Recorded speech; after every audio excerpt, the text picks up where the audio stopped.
Filipino translation. Kung ang pinanumpaang sakdal o resolusyon sa impeachment ay iniharap ng isang katlo man lamang ng lahat ng mga kagawad ng kapulungan, iyon ay dapat bumuo sa articles of impeachment at dapat isunod agad ang paglilitis ng Senado. The Filipino translation for forthwith is agad, which conveys immediacy. The synonyms of this Filipino word include madali, bigla, dagli, o kara-karaka, which denote urgency or promptness. The above elaboration affirms that it is the Senate's duty to act on the impeachment case of Vice President Sara Duterte without any delay or without interval of time. I repeat that this is the Senate's duty.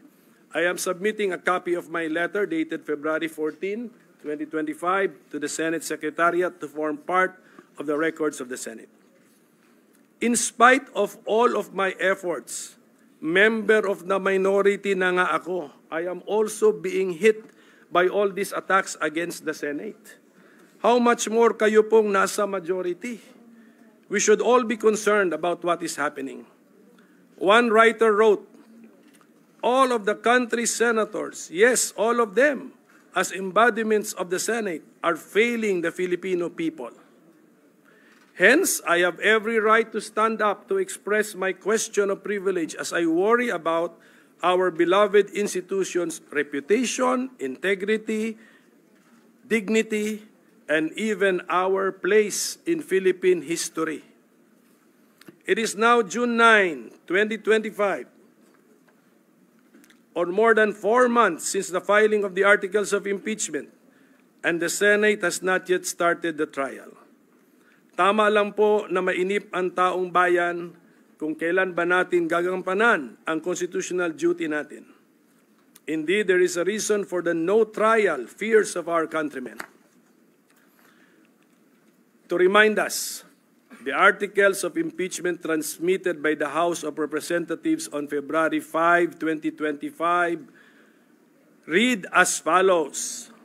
Article 1, respondent betrayed the public trust, committed culpable violations of the Constitution, and or committed high crimes in contracting an assassin and plotting to murder or assassinate the incumbent president, the First Lady, and Speaker of the House of Representatives, as publicly admitted by her in a live broadcast. Article 2, respondent betrayed the public trust and or committed graft and corruption in her misuse and malversation of confidential funds appropriated to the office of the Vice President, open and close parenthesis OVP, and the Department of Education, open and close parenthesis DepEd. Article 3, respondent betrayed the public trust and or committed bribery and or other acts of graft and corruption in violation of Republic Act number 3019. Article 4, respondent committed culpable violations of the Constitution and or betrayal of public trust in amassing unexplained wealth and failing to disclose all her properties and interest in properties in her statement of assets and net worth, open and close parenthesis SAL-N, in violation of Section 17, Article 11 of the 1987 Philippine Constitution. Article 5, respondent committed other high crimes, including the high crime of murder and conspiracy to commit murder. Article 6, respondent by herself and or in concert with others committed acts of destabilization constituting at least a betrayal of public trust and or culpable violations of the Constitution and even the high crimes of sedition and insurrection. Article 7, the totality of respondents' conduct as Vice President, including her commission of the foregoing acts, clearly display conduct constituting a betrayal of public trust, culpable violations of the 1987 Constitution, and graft and corruption. These allegations are serious. They demand nothing less than a prompt and faithful discharge of our constitutional duties. Actually, all matters of impeachment are serious and important. Just look at the grounds provided by the Constitution. culpable violation of the Constitution, treason, bribery, graft and corruption, other high crimes, and betrayal of public trust. The Senate President refused to convene the Senate as the impeachment court from February to May 2025 because he believes that the Senate could not act on the articles of impeachment while it was not in legislative session. We have an honest difference of opinion on this matter. For the record, I believe that the Senate has a separate existence as the impeachment court from the Senate, which is a part of the legislative department. The Senate as the impeachment court is governed by Article 11 of the 1987 Constitution. The Senate as a part of the legislative department is governed by Article 6. In short, legislative functions of the Senate are found in Article 6. The other functions of the Senate found outside of Article 6 of the Constitution are therefore what we can call the Senate's non-legislative functions. This conclusion is bolstered by the case of Pimentel Jr. versus Joint Committee of Congress, which involved the function of the Senate as part of the National Board of Canvassers for President and Vice President, a function which is found in Article 7 of the Constitution. The Supreme Court ruled in this case that the legislative functions of the 12th Congress may have come to a close upon the final adjournment of its regular sessions on June 11, 2004, but this does not affect its non-legislative functions. What is more important to me is the entry in the judgment which states as follows.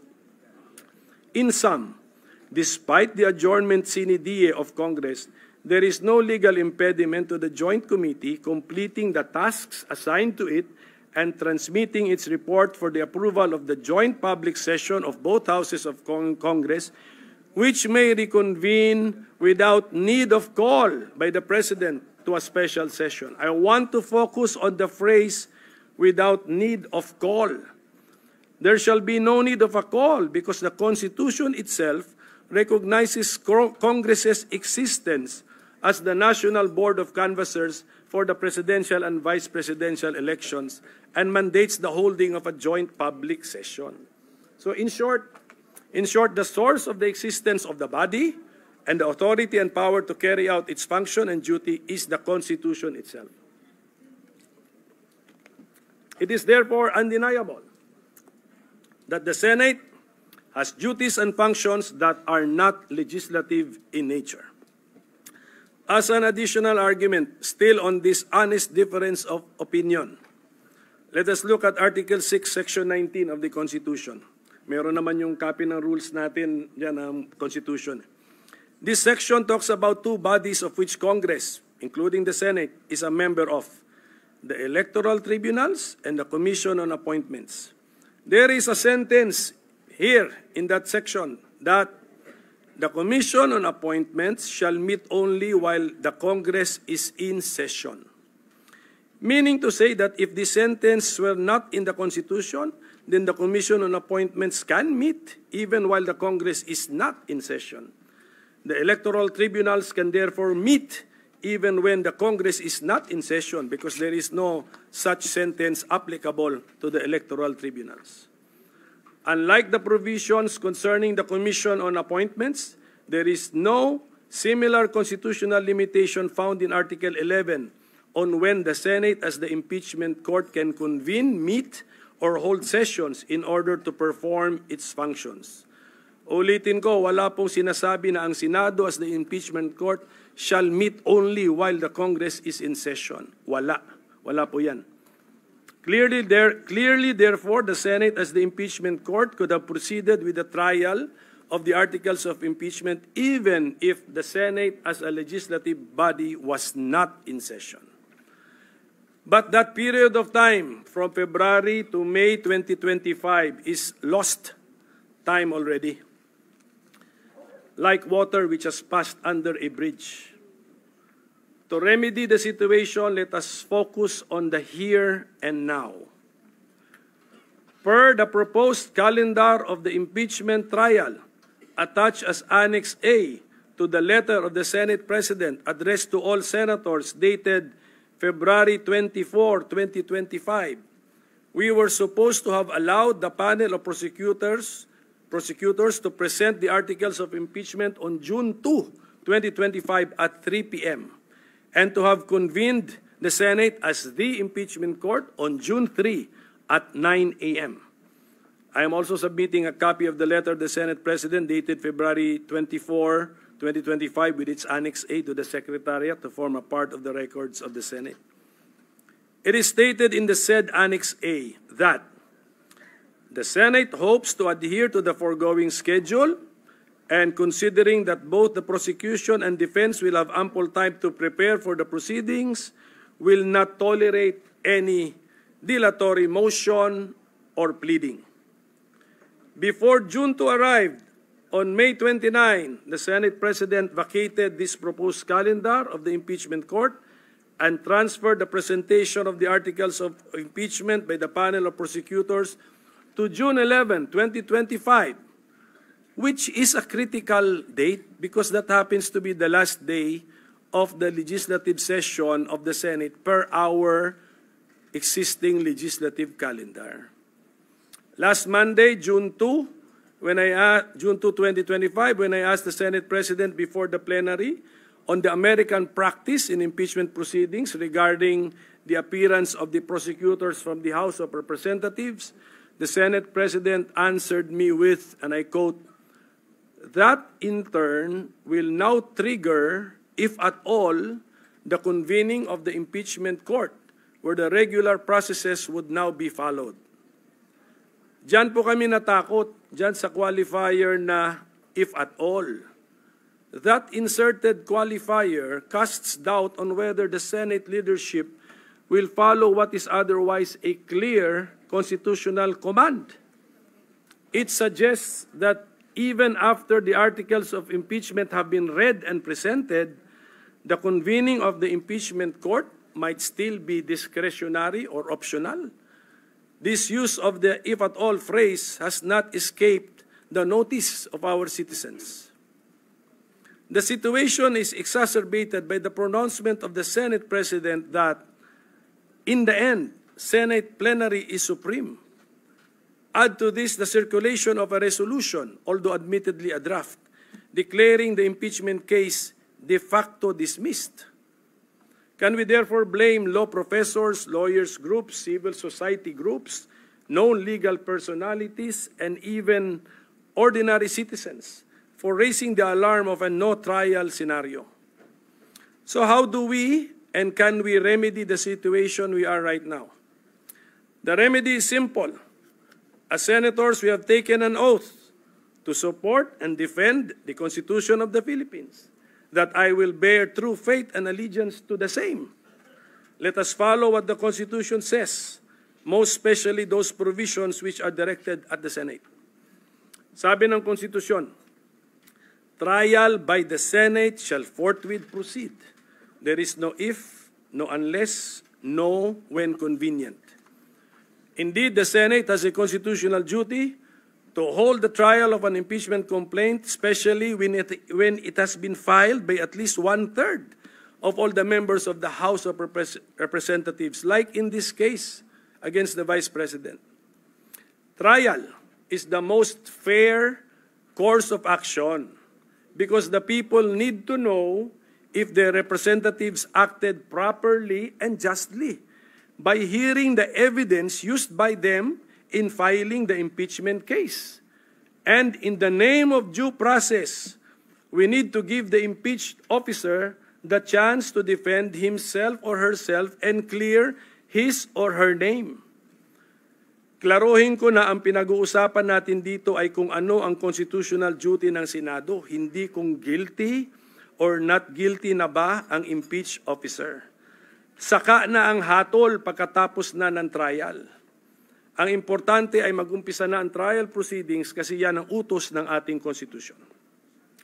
Mr. President, my dear colleagues, any further delay not only undermines the explicit mandate of the Constitution and our rules, it risks eroding public trust in the Senate's capacity and capability to uphold the accountability of public officers and the rule of law. Not only do many believe that the Senate is heading to a no-trial scenario, worse, many have opined that simply by inaction or by merely refusing to convene as the impeachment court, the Senate seems to believe that it can effectively dismiss or defeat an impeachment complaint duly filed and transmitted by the House of Representatives. Under Rule 10 of the Senate's Rules of Procedure on Impeachment Trials, at the hour of the day appointed for the trial of an impeachment, the legislative business of the Senate, if there be any, shall be suspended so that the business of the trial can proceed. So in the light of all of this, and in accordance with our solemn duty under the Constitution, I most respectfully move, number one, that our legislative business be suspended. Number two, that we already convene as the impeachment court at this very moment. Number three, that the Senate President immediately take his oath as presiding officer of the impeachment court. Number four, that thereafter, the Senate President / presiding officer administer the oath or affirmation to all the members of the Senate now present. Number five, that the impeachment court then call the impeachment case against Vice President Sara Duterte and come up with a calendar for the trial thereof. Number six, that tomorrow, June 10, 2025, at 2 o'clock in the afternoon, the impeachment court call the impeachment case for the presentation and reading of the articles of impeachment by the panel of prosecutors of the House of Representatives. And number seven, that thereafter, the writ of summons be issued to the impeached officer. So I so move, Mr. President. What is the pleasure of the Honorable Ontiveros? Salamat Abi, Mr. President. I wish to second the motion of the Minority Leader through a manifestation. All the motions of the Minority Floor Leader? That is correct, Mr. President. Duly noted. May I deliver my manifestation seconding the motion of the Minority Leader, Mr. The lady President? may proceed. Salamat Abi, Mr. President. I second the motion of the good Minority Leader. Forthwith, and with no further delay, the Senate President must be placed under oath as presiding officer. He must then administer the oath to the members of the Senate as judges of the impeachment court. And most importantly, the articles of impeachment, which have long languished in limbo, must forthwith be presented to the body. First of all, the Constitution establishes with clarity the mandatory nature of impeachment, and this textual interpretation is supported by the framers. Article 11 on accountability of public officers, Section 3, subsection 4, states in no uncertain terms that once, quote, the verified complaint or resolution of impeachment is filed by at least 1/3 of all the members of the House, the same shall constitute the articles of impeachment, and trial by the Senate shall forthwith proceed, close quote. Hindi po mahirap intindihin ang utos. Sa sino mang tapat ang intensyong sundin ito.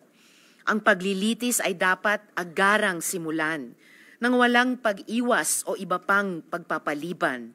In fact, retired Justice Adolfo Azcuna, who wrote the procedural section that included the word forthwith, said that it meant, and I quote, immediately and without unreasonable delay, or in the national language official version, agad-agad, close quote. Sa kasong Chavez versus Judicial and Bar Council, GR number 202242, na dinisisyonan noong July 17, 2012, ipinaliwanag ng Korte Suprema na sa pag-interpreta ng saligang batas, dapat gamitin ang karaniwang kahulugan. Quote, it is a well-settled principle of constitutional construction that the language employed in the Constitution must be given their ordinary meaning. Close quote. Simple lang po ang dahilan. Quote, the Constitution is not merely or not primarily a lawyer's document, but essentially that of the people. in whose consciousness it should ever be present as an important condition for the rule of law to prevail. Wala pong pagdududa. The impeachment trial must begin immediately, agad-agad, walang pag-iimbot. Yan rin ang paninindigan ng mga mismong naging bahagi ng pagbuo ng ating konstitusyon, kasama sina Attorney Rene Sarmiento, Chairperson Christian Monsod, at ang nabanggit kong si retired Supreme Court Justice Azcuna. Kahit ang mga propesor at praktikante ng batas sang-ayon na dapat simulan ang paglilitis sa lalong madaling panahon. Kasama dito ay mula sa Philippine Bar Association, University of the Philippines College of Law, Ateneo Schools and Colleges of Law, De La Salle University Tañada Diokno School of Law, San Beda University Graduate School of Law, Philippine Law School, University of Santo Tomas, Lyceum of the Philippines College of Law, Adamson University College of Law, Colegio de San Juan de Letran, at Union of People's Lawyers Mindanao. I will submit these statements to the Secretariat and ask that they be made part of the official records of the Senate as annexes to this manifestation, seconding the motion of the Minority Leader. Moreover, a textual reading of the provisions on impeachment vis-a-vis the other provisions involving the legislature actually supports the contention that the impeachment proceeding is not bound by the legislative calendar. Ayon sa saligang batas, quote, "The Commission on Appointments shall meet only while the Congress is in session at the call of its chairman or a majority of all its members to discharge such powers and functions as are herein conferred upon it." Close quote. There is no such qualifier to be found in the provisions on impeachment. Secondly, beyond the textual clarity of the Constitution, the law should be interpreted to give life to its spirit. Ratio legis est anima. I am here before you to also appeal to the deeper purpose of the law. And the spirit of the impeachment power is unmistakable. It is accountability. It is to ensure that no public officer, however powerful, is above the Constitution. Sinasabi nila na ang impeachment ay nasa Article 11 or Accountability of Public Officers portion ng ating saligang batas at hindi nasa Legislative Powers o Article 6 to underscore that impeachment was never meant to be part of the legislative process. Tama po iyon. However, there is a deeper reason to be fleshed out. It is because the power to impeach is at heart, the power, nay, the duty to hold public officers accountable and to protect democracy from the abuse of power by the highest officials, public officials of our land. This process must not be rendered impotent through procedural subterfuge. Dapat po nating alalahanin na ang salita at diwa ng mga probisyon ng saligang batas ay hindi dinesenyo para lang paglaruan ng mga abogado. Itinakda ang mga ito para bigyang kahulugan at kapangyarihan ang taong bayang Pilipino.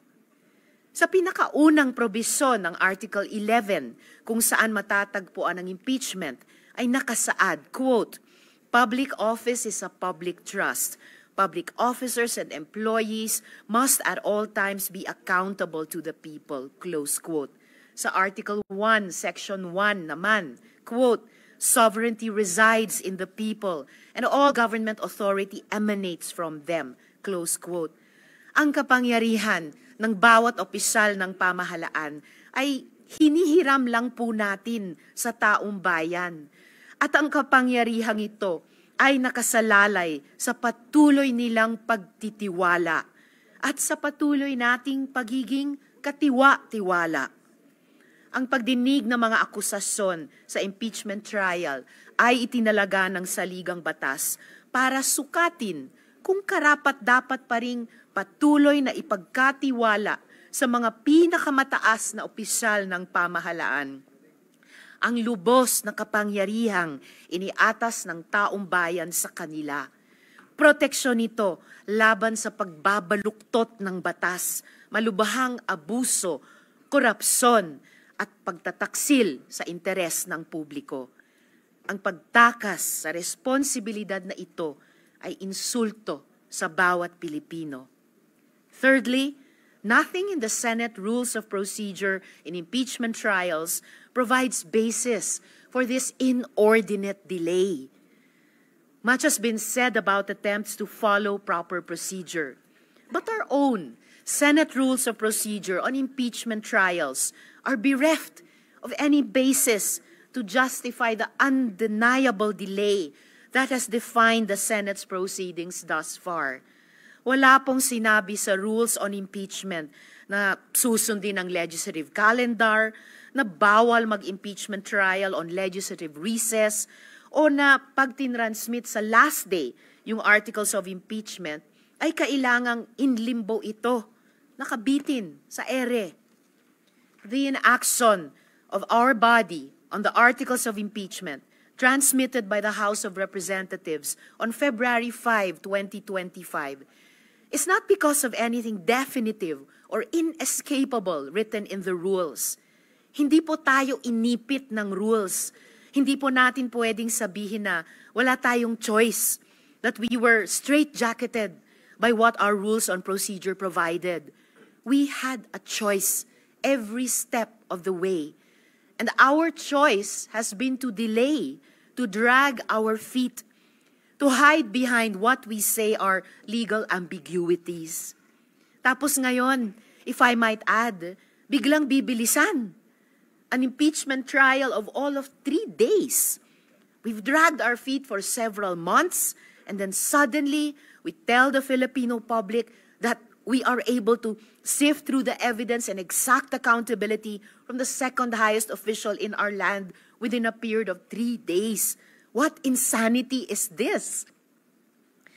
Lastly, I wish to address the point made by the good Senate President, who stated that the Senate cannot be dictated upon and that the Senate plenary is supreme. Respectfully, while the Senate is granted the power and duty to try and decide impeachment cases, its authority is not unbounded. If it acts in violation of the Constitution itself, it can and should be corrected. Wala po sa rules na ang pagsisimula ng paglilitis at pag-convene ng impeachment court ay kailangan pang pagbotohan at aprubahan ng mayorya. Anyone who objects to commencing the impeachment trial is objecting to the Constitution itself. In the case of Francisco Jr. versus House of Representatives, GR number 160261, promulgated on November 10, 2003, the Supreme Court ruled, quote, "It is basic that all rules must not contravene the Constitution, which is the fundamental law. If, as alleged, Congress had absolute rule-making power, then it would by necessary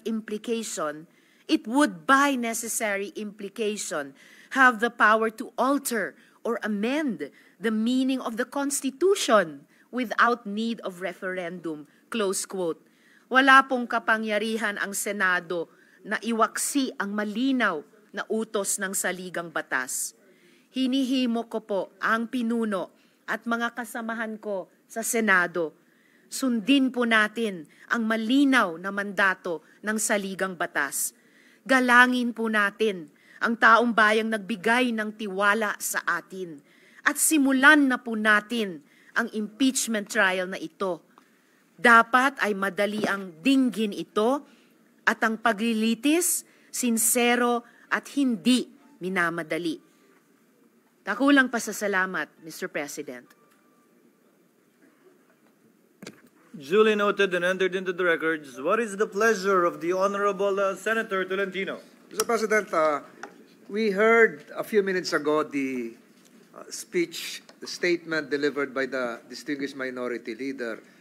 And it would appear, Mr. President, that multiple motions were inserted calling for a ruling not just from this body, but from the chair. As a point of information, Mr. President, may we know from the distinguished minority leader if he can just subdivide what is the main motion, what is the subsidiary motion, what is the incidental motion, because it appears now that this is confusing, Mr. President, especially on a matter of transcendental and constitutional importance, Mr. President. With the permission of the Senate President. Before recognizing the Honorable Minority Leader, what is the pleasure of the Thank you. Honorable Villanueva? Thank you, Mr. President. Thank you, Minority Leader, Majority Leader. With the indulgence of our dear colleagues, this might be a prejudicial question before we actually dispense with the motion of the Minority Leader. But first things first, Mr. President, let me state for the record this representation's position from day one, Mr. President. The word forthwith, the crossing from 19th to 20th Congress, everything that the Minority Leader mentioned, Mr. President, ay sinishare ng representation na ito. Kailangan mag-convene ang impeachment court, kailangan magsimula. Ngunit naniniwala din po ako, Mr. President, and since day one, when the Senate President made mention about the June 2 schedule, this representation did not oppose nor pose an objection in this August chamber, Mr. President, because I believe what the Senate President is doing. When he extended it to June 11, I don't see any reason, or I would say undue delay, unnecessary delay, etc., because I think all of us here during that time would agree that the trial would commence on the 20th Congress. And having said that, Mr. President, let me just put into the records, Mr. President, our own rules, Mr. President, in the rules of impeachment, Rule 1. The Senate President must actually issue a notice, Mr. President, to the House of Representatives. And that's the reason why he wrote a letter in June 2 and then June 11, Mr. President. If I heard it right, Mr. President, and that's why I wanted to be clarified on this particular issue. If I heard it right, the Minority Leader's motion is for us to stop legislative work and start taking the oath of the Senate President as the presiding officer of the impeachment court and the senator judges. It would also mean, Mr. President, that we assume that the impeachment proceeding, the articles of impeachment had already been referred, Mr. President, because we have not. And so let me just put that on record, Mr. President. And again, I thank the Minority Leader and again share his views about the immediate convening of our impeachment court. And I don't see any reason, Mr. President, why we should convene now than on Wednesday, Mr. President, which is 2 days from now.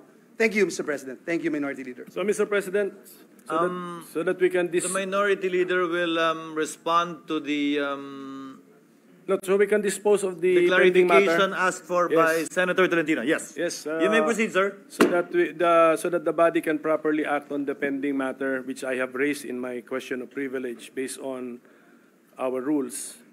I therefore move that we already convene as the impeachment court at this very moment, Mr. President. That's the motion, Mr. President. And we expect the ruling. If I may, Mr. President. If I may, I have already mentioned earlier, Mr. President, and because this representation wouldn't want to raise a point of order.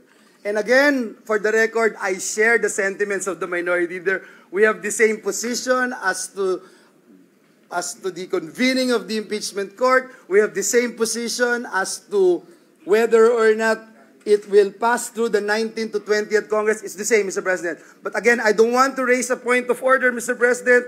But in our rules, Mr. President, you yourself, in Rule 1 of the Rules of Procedure on impeachment trials, let me quote, Mr. President, when the Senate receives articles of impeachment pursuant to Article 11, Section 2 and 3 of the Constitution, the President of the Senate shall inform the House of Representatives that the Senate shall take proper order on the subject of impeachment and shall be ready to receive the prosecutors on such time and date as the Senate may specify. So, Mr. President, I wanted to find out if the motion of the minority leader will push through, what would happen, Mr. President, if you have not issued any notice, Mr. President? What would happen to your letters na from June 2 ginawa nating June 11? Does it also mean, Mr. President, na baliwala na po ito? So that is just a procedural question, Mr. President. And again, let me put again on the record that I have the same position as the minority leader, that if we can convene as much as possible, Mr. President, the impeachment court, I would go for it, Mr. President. Thank you. Mr. President, there Before is no, Senator De La Rosa, the Honorable there Pimentel. is no basis to raise a point of order because no provision or section of our rules has been violated. And that factual question from our colleague that the Senate President shall take proper order on the subject of impeachment has been done.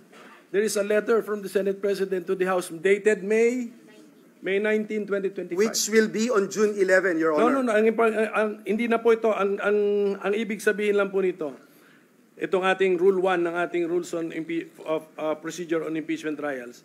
Sabihin lang ng Senate President sa House that the Senate has taken proper order of the subject of impeachment and we are ready to receive the prosecutors on such date and time that we will tell you.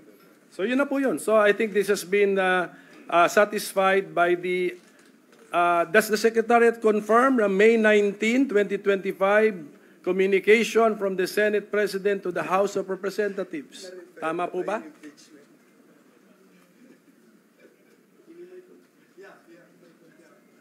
But at the same time, na-refer na ba yung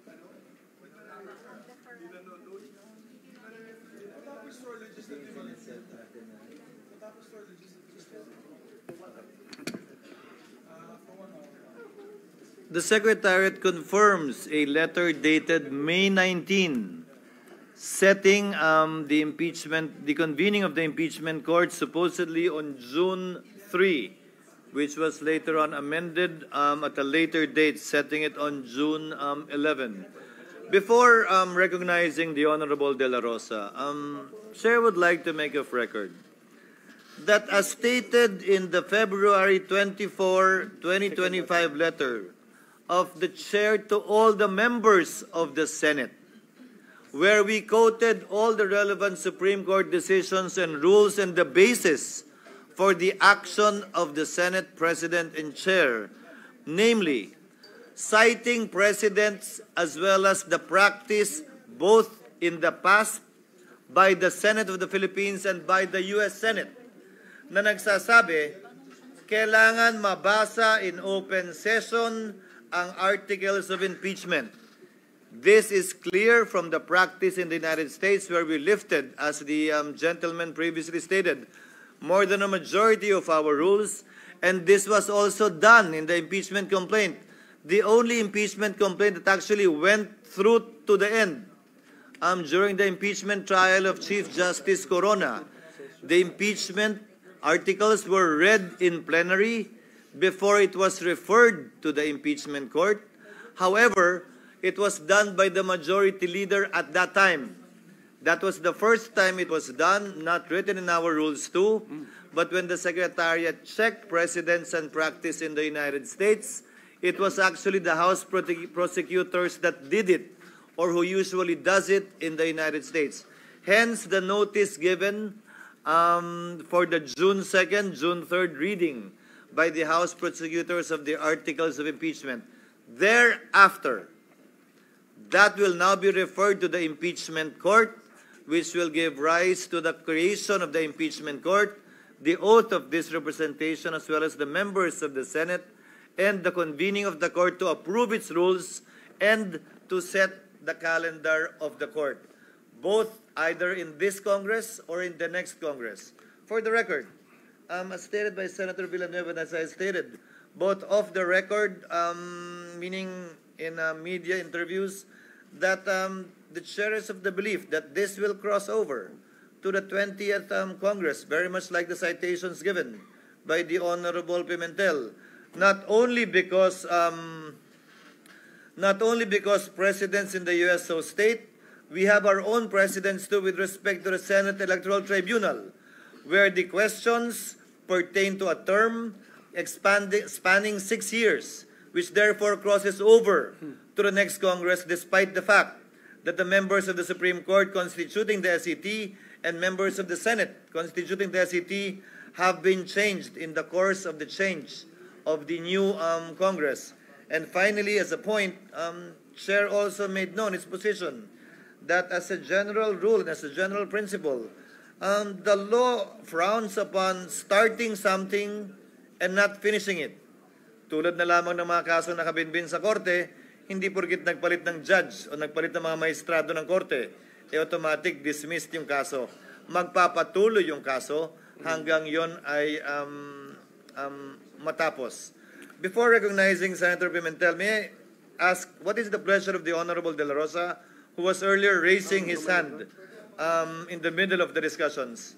Mr. President, if I may, just very quick, With the permission Mr. President, of the with the Honorable permission De La of Rosa, my two colleagues, Mr. The President, Honorable Pimentel, the Honorable very Cayetano, short, Senator Mr. President. Villanueva is Very short. recognized. Thank you very much, Mr. President. Very short lang, Mr. President. Again, I am in the same position of the minority leader, but I just wanted to make sure that we are doing the right thing, the right process, and that we are, because we are men of rules, Mr. President, we wanted to make sure that we are in the right position to do this. The reading and the referral of the articles of impeachment in session, Mr. President, was done during the impeachment of former President Estrada, November 14, 2000. During the impeachment of Ombudsman Gutierrez, it was also referred, Mr. President, in session, during the last day of session, March 23, 2011. In the impeachment of Chief Justice Corona, it was also referred, Mr. President. It's just that, that's why, Mr. President, I just have this belief that we should refer first, Mr. President, before we can make that motion. And I will join the gentleman from the minority, Mr. President. Thank you, Mr. President. Noted. Senator, what is the pleasure of the Honorable Cayetano? Thank you, Mr. President. Mr. President, I just have to be clarified on some points, and this is in relation, of course, to the minority leader, the deputy minority leader, and to our former majority leader. So if I may proceed and just lay out the basis for my inquiry. The gentleman may proceed. Well, first let me start out by saying I pray for wisdom for all of us, and I ask everyone to continue to pray for wisdom for us. I also like to state before I say my inquiry, it's unfair to just blame the Senate President. 23 naman tayong senador eh. Conscious naman tayo lahat nung February 5. Nandito naman tayo, pwede naman tayo mag-object ng, nung nag-adjourn, nung final yan.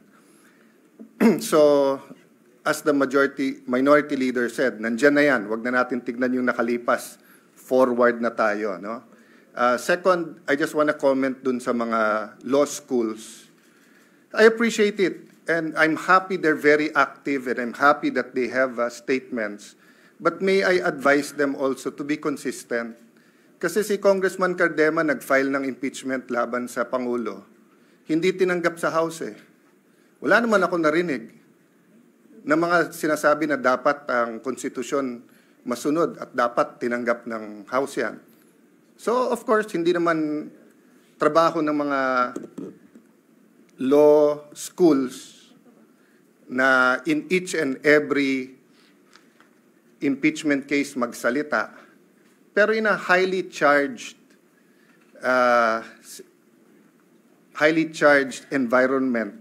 Can you imagine, Mr. President, during the campaign, sa mismong media interviews ng top news channels natin, tatanungin yung kandidato, pag kayo nanalo, are you for or against the impeachment case? Eh, klaro naman ang sagot dun eh. Ang sagot dun, hindi kami pwede mag-comment kasi magiging judge kami. Pero hindi. Sinagot pa rin ng mga kandidato at tinanong pa rin ng media. Pero kung konstitusyon ang masusunod, ang sagot dun iisa lang, mag-o-oath kami, dapat neutral kami. Eh kaya lang eleksyon eh. Kasi masama naman talaga timing ng pagka-file nito eh. Magpa-file ka during the the campaign. That's the reality there. Kaya nga sa US, pagka-jury system, pwede mo i-sequester yung jury. Papayag ba tayo nung February na i-sequester tayong 23? Na ikukulong tayo at hindi tayo makikinig sa kahit anong media at i-determine natin ito? Maybe may papayag sa atin, meron hindi. But wag na tayong magsisihan. So I'll go to my question. So maybe that's why Shakespeare said, if you want justice, first kill all the lawyers. Diba? Kasi nga labanan ng mga abogado to, pero hindi ibig sabihin na wala silang mga personal na bias nila. Mahirap magsalita dito na insulto sa lahat ng Pilipino to, eto ang gusto ng taong bayan. Ang daming lugar sa buong Pilipinas yung Duterte nanalo ang kampanya nila, wag ituloy yung impeachment So, sasabihin ko ba na yun ang will ng tao?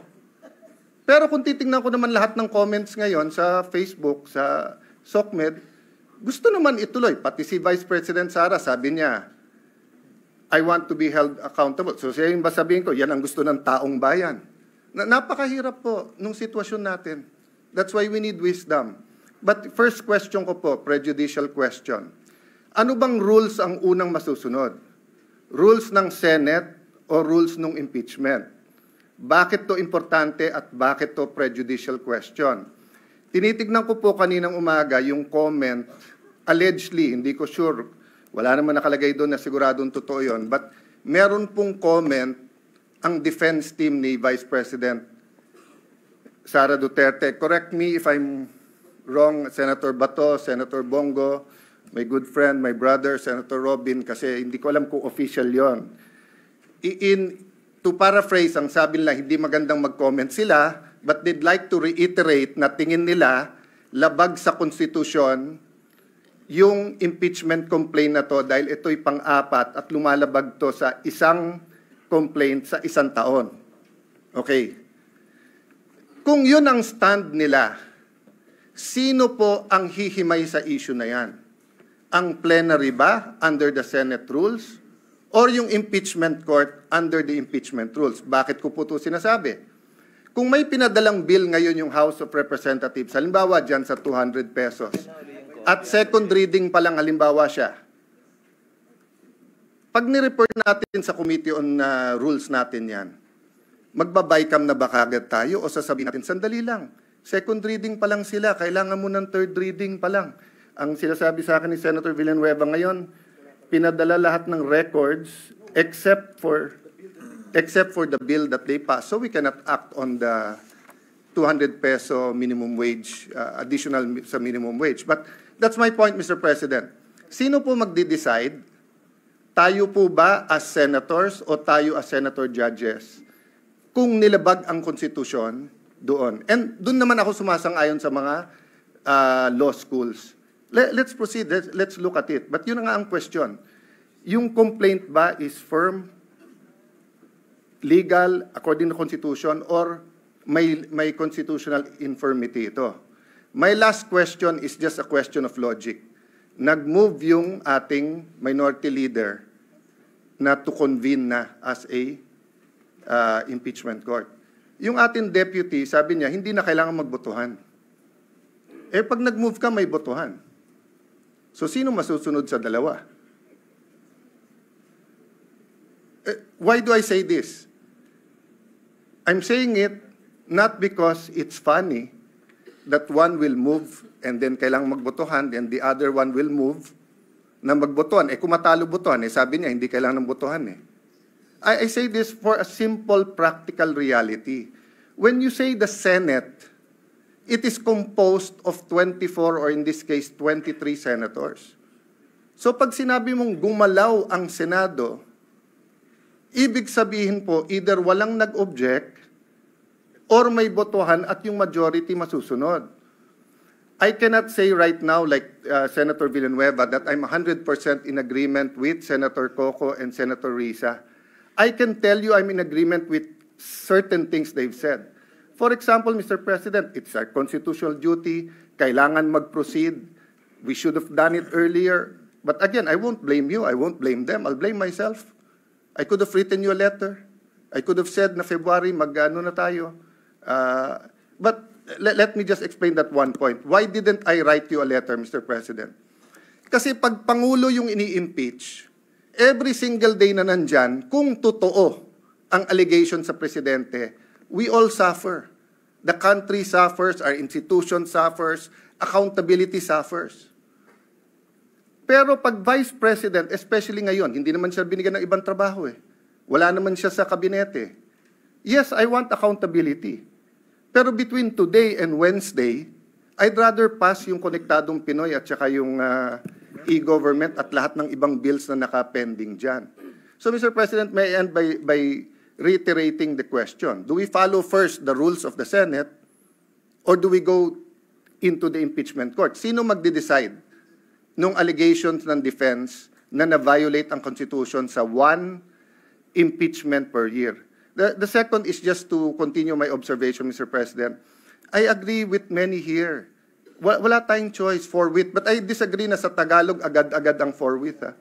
Ang forthwith, yung ibig sabihin nun sa Tagalog is yan na yung susunod. Yan na yung gagawin mo. Oo, immediate yung agad-agad. Hindi ako expert sa linguistics, pero medyo hindi agad ang Tagalog ng forthwith. Yung immediately, yon agad yon or agad-agad, di ba? So, maya-maya, hindi, ibig sabihin ng forthwith, sang-ayon naman ako eh. Ang ibig sabihin ng forthwith, wala ka nang to quote dos por dos, susunod na. O yun ang ibig sabihin ng forthwith. Yung wala ka nang hihintayin, yun na. Kaya agree ako sa inyo na kailangan talakayin natin yung impeachment complaint. Pero gusto kong iklaro, sa tama o sa mali, botohan ang mangyayari sa atin. Hindi pwede pong bumoto yung 15 na hindi magko-convene yung impeachment. Tapos siyam kami o 8 tayong magpapakita doon na naka-robe. Kasi sinabi ng 15, hindi magko-convene eh. Anong pwedeng gawin? Pupunta ka ng Supreme Court, uutusan tayo ngayon ng Supreme Court. Yun ang legal system natin, Mr. President. So sana tama desisyon natin para hindi na tayo maghintay na utusan pa tayo ng Supreme Court. Pero yung sabihin na walang botohan dito, I agree with the spirit nung sinasabi ni Senator Risa na dapat wala na. But the practical reality is that you have one senator who asked for a vote. We have to vote and the majority will follow. But yun nga, Mr. President, reiterate ko lang yung tanong ko. So dito po sa one-year rule, sino po magde-decide niya? Is it the Senate sitting as legislator, so rules muna ng Senate? Or is it the impeachment court? Because if it is the Senate, we cannot yet convene as an impeachment court because we haven't tackled that issue. But if it is the impeachment court, then we can go, and that's the first issue that we will have to tackle, whether it is a valid complaint. No? At tinatanong ko lawyers ko, hati din po eh. Sabi nung kalahati, hindi, dapat yung Senate kasi it's treated like any other legislative matter. Titignan muna natin kung tama yung pagka-transmit sa atin. Eh malay mo, transmit sa atin, na-hack pala. Hindi pala galing sa House of Representatives. That might sound like a silly example, but it is. It is possible. That's why we have to look at it. Thank you, Mr. President. Before the Chair responds, Chair would like to afford the opportunity to the other members who would want to add to the discussion and the knowledge being imparted regarding the subject matter at hand. Mr. President, Senator De La Rosa is seeking Senator De La Rosa was earlier raising his hand but gave way to Senators Villanueva and Cayetano. What is the pleasure of the Honorable De La Rosa, sir? Thank you, Mr. President. Mr. President, according to Senator Cayetano, ito'y labanan ng mga abogado. Hindi po ako abogado, Mr. President, but I just would like to manifest my observation na to be fair to the Senate President, pag sinabi natin na you have an intention to delay the impeachment proceedings, I would like to state for the record, Mr. President, na 1 month ago pa, pinagawan muna kami ng robe, Mr. President. Kasi excited na tayo na sumuot ng robe para to form the impeachment court. To be fair with you, Mr. President, you've been preparing for that. And yung schedule natin na naka-schedule sa Wednesday, which is 11, if we give the ruling today, whether ano ba talagang gusto natin, today or Wednesday, I support you, Mr. President, kung anong gusto natin schedule. Sana mapag-usapan natin ngayon. Hindi ako abogado, pero ako ay isang Pilipino na gusto sana na hindi na tayo magkakagulo sa Pilipinas. Hindi tayo magkawatak-watak.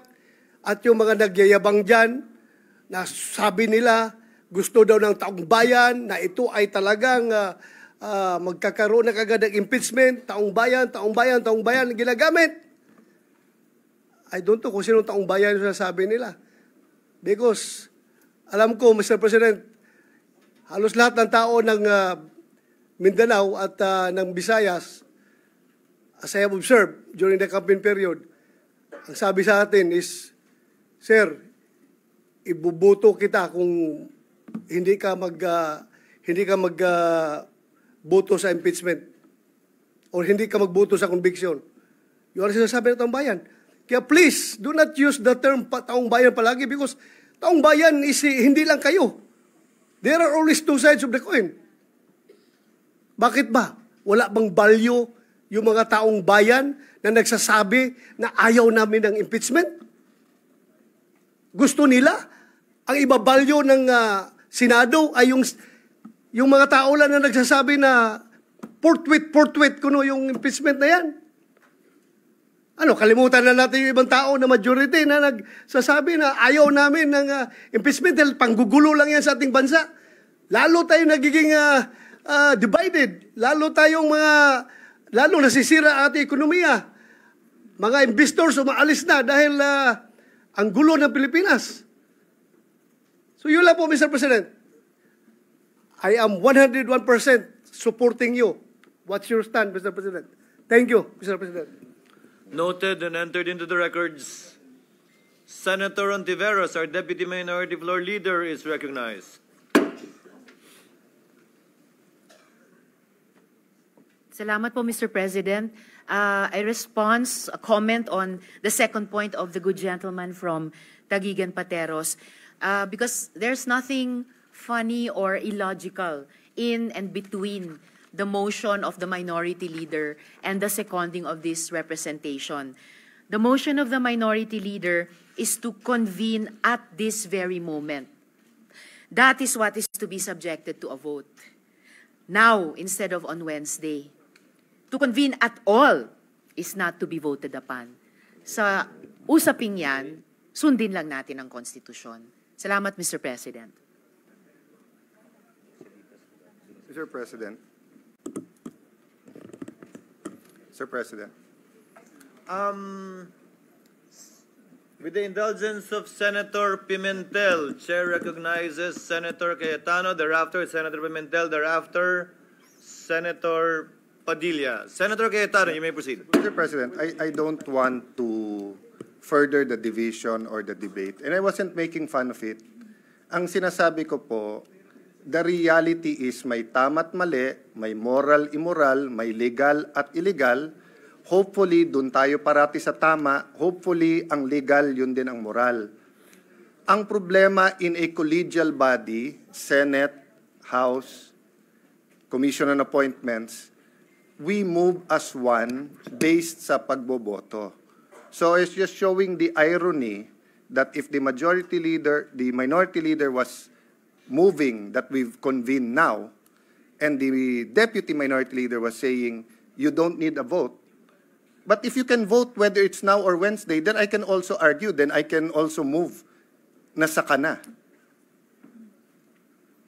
If you can vote whether today or Wednesday, then you can also vote na next Monday or next Thursday. So that is the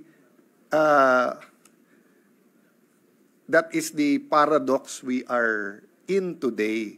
So whatever decision we make, sana may wisdom. Sana matupad ang konstitusyon, dapat matupad ang konstitusyon, dapat ang kalooban ng ating mga kababayan. But the reality is po, we will be acting as a body and the vote will matter. So yun lang po, and I don't have a debate. I respect what the majority and deputy minority leader has stated. You know, as I said, some of what they say I agree with, but we have to find it in our hearts that even if we disagree, we support the chamber. Senator Pimentel, thereafter Senator Padilla. Senator Pimentel, you may proceed. Just to respond to some of the points raised by Senator Joel Villanueva. Yan, mahirap kung nasisingitan, Mr. President, nalilimutan natin yung topic.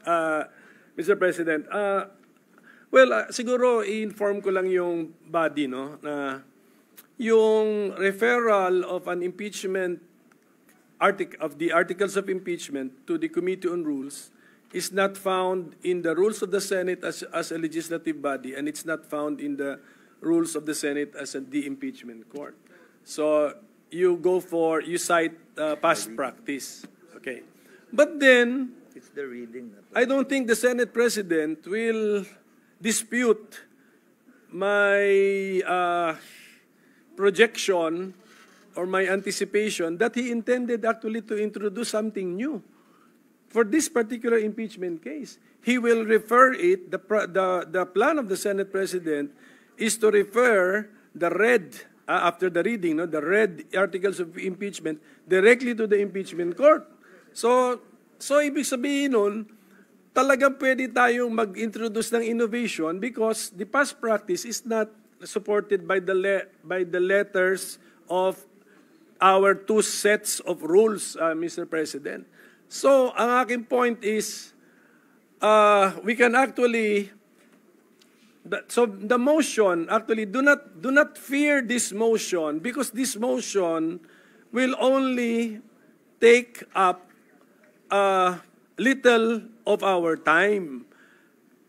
Ang gusto kong mangyari, hindi tuloy-tuloy ang ating, if we need to do some preliminary matters before the trial action, ang trial action meaning to say may witness a witness stand, mayroong direct examination, cross-examination, malayo pa yan, after pa yan pag-filing ng mga answer at saka ng reply.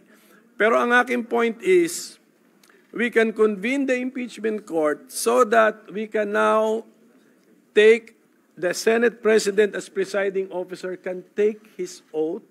He can administer our oath. The Senate as the impeachment court is convened or has been convened. We can call the case and then preliminarily talk about the trial calendar of the said case. We will know when we ask the clerk of court to call the case or cases, malalaman natin anong case load natin. And I believe isa lang ang ating case load. So we have to now come up with the trial calendar for that case. So that will be the effect of the motion, Mr. President, if it is carried. Na-advance yung Wednesday setting natin to today as far as the oath-taking requisites are concerned. We devote a little time to come up with the trial calendar. It can be a preliminary trial calendar. And if we are now convened as a court, the other motions I will take up, like now asking the House of Representatives panel of prosecutors to appear before us tomorrow, no longer on on Wednesday. Kaya naman gawin. Kung nagawa nga to June 11, hindi rin masama na pwede rin magawang June 11 to June 10. So, and that will be brought up before us acting as a court already, Mr. President. Kasi court matter na yung case matter na po yun. So that's the explanation, Mr. President, para baka akala ninyo back down na tayo. Worried si Senator Alan Cayetano sa kanyang e-gov at saka konektadong Pinoy. Suspended lang po yung legislative business natin for maybe 1 to 2 hours, 1 hour and a half. We can go back to our legislative business, Mr. President. But at least we have convened the court. And then sunod lang tayo sa Constitution kasi we should also believe that the Constitution has its own wisdom. Kasi ratified din ng taong bayan po yan. Baka nalimutan natin. Ratified by the people ang ating Constitution. Yes, thank you. Before recognizing Senator Villanueva, just for the information of Senator Pimentel, it's not only e-gov and Konektadong Pinoy that's ready for ratification. Ready Yes. for ratification would also include the virology bill, the expanded Philippine Science High School system, and the 99-year lease bill. Just for the record. I think, Mr. President, since I still have the floor, I think last session, day natin, we suspended, we adjourned at close to midnight. So it doesn't the matter. first Mr. session day, we yes, also nearly midnight. 1 hour to 2 hours devoted for the impeachment court, I don't think will harm us, Mr. President. With the permission of Senator Villanueva, Senator Padilla had earlier. Oh, on this Yes, point. because in relation to what the minority leader with the stated. indulgence of Senator Just Padilla. very quick, Mr. President, in relation to the statements made by our minority floor leader. Senator Thank you, Villanueva may Mr. proceed. President, let me put on record also, Mr. President, that I welcome innovation. I welcome what do you call that, Mr. President, when we will no longer refer it to the Committee on Rules and ask perhaps one of the prosecutors to read the articles of impeachment and all the cases thereon. I don't have problems with that, Mr. President. And again, as mentioned earlier, I agree, Mr. President, that we need to convene as soon as possible the impeachment court. But my only question, Mr. President, is if we are not violating our rules because, Mr. President, hindi na ho ba importante na maglabas po kayo ng notice? Hindi ho ba yun ang dahilan kung bakit kayo sumulat na i-schedule nung June 2, tapos ngayon June 11, tapos ngayon magbabago po tayo? Hindi na ho ba kailangan yun? And if it is not, Mr. President, then I will vote for it, Mr. President. I will go with then that's the reason why I'm clarifying all these issues, Mr. President.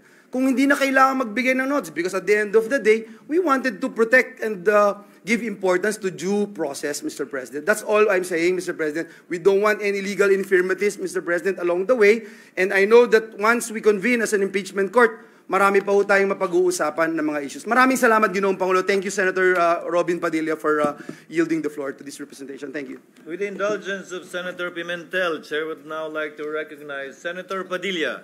You may proceed, sir. Maraming salamat po, Ginoong Pangulo. Katulad po ng sinabi ni Senator Joel Villanueva, ako po ay hindi po ako abogado, katulad po ni Senator Bato.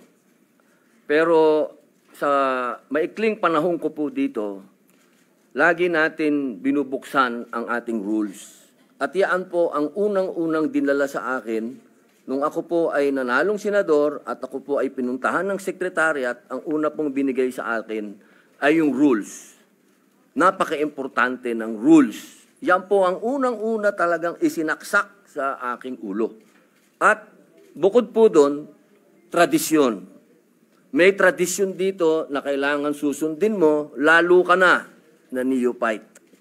Ngayon, ang tanong ko po, sa dalawang nangyaring impeachment, yan po ay kay Pangulong Estrada at kay Chief Justice Corona. Lagi pong dinadala doon sa Committee ng Rules. At yan po ay inaasahan natin sa pagkakataong ito na doon uli makarating. At hindi naman din po ako kumokontra, katulad din po ni Senator Villanueva, kung meron po tayo mga gustong baguhin, bakit naman po ako kokontra? Dahil yan nga po ang gusto ko, yan ang aking tagline, pagbabago. Pero hindi naman po siguro dapat sa oras na ito. Bakit naman sa oras na ito tayo gagawa ng isang bagay na katulad din po ng sinabi ni Senator Bato de la Rosa, talaga po bang tayo ay gusto nating magkahiwa-hiwalay na talaga? Yung po bang bansa natin talaga, gusto na nating gutay-gutayin? Kung meron po tayong gustong baguhin, hindi po dapat siguro yan sa oras na ito, sa panahon na ito, at sa pagkakataon na ito. At katulad din po ng sinabi ko, lagi ko pong sinasabi, paulit-ulit, hindi po ako abogado. Ako po ay madalas akusado. Ako po ay ex-convict. Kaya ako po ay sanay sa korte. Ako po ay laging humaharap sa korte. Lahat po ng mga proceeding ng korte na abutan ko na hanggang po sa pakakakulong. Kailangan po siguro maipaintindi po natin sa lahat na due process. Kailangan dumaan po tayo sa due process. Hindi po tayo pwedeng palundag-lundag.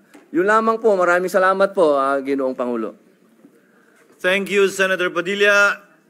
Senator, what is the pleasure of the Honorable Ejercito?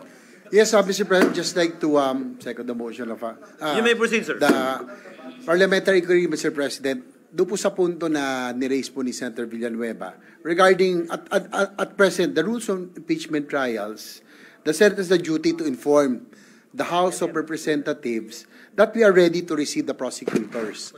My inquiry is that in case we act on the motion of the minority, that we proceed immediately. Are we obliged, as a body, as a Senate, obliged to issue new sets of notices? Yun lang po ang inquiry ko, Mr. President, because from what I gathered, that it's our duty to inform the House that we are ready to receive the prosecutors, and likewise, probably the Vice President as the accused in this case, Mr. President. Mr. President. What is Majority Floor Leader? Mr. President, before we recognize the distinguished minority leader, perhaps to rephrase again. No, maybe to respond, to help our colleague, Mr. President. I don't think we're there yet. I think Majority Senator Leader, we're still Senator JB in the is, period of I debate. think, soliciting some information, Mr. President. I yield, Mr. President. So can we? The minority Yes, leader yes. may proceed. So this is my interpretation of Rule 1, Mr. President. Ang pinaka-importante rito is the communication from the Senate to the House that the Senate has taken proper order of the impeachment case that you have filed. Yung mga detalye as to when na-adjust, yung original nga niya na June 2, na-adjust niya to June 11 in a subsequent communication. So my point is, if we convene as a court now, and then as a court we agree to advance their appearance before us to tomorrow, we just also communicate. But you can also you can also disagree and that maintain the appearance sa Wednesday. But the point is, my motion is to convene as a court now. We take our oaths now. The impeachment court has been convened.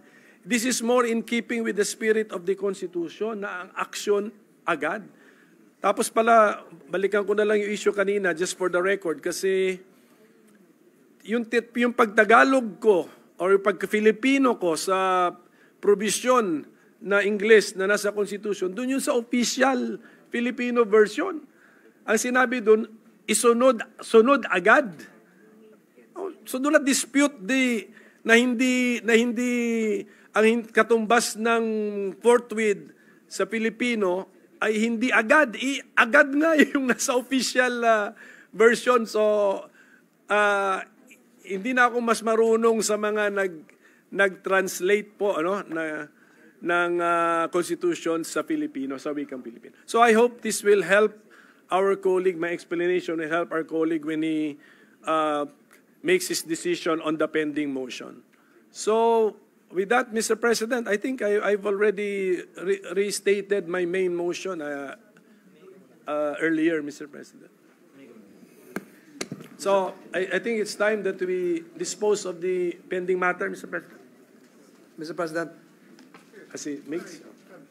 Senator Zubiri. What is the pleasure of the Honorable Zubiri? Just add to the discussion.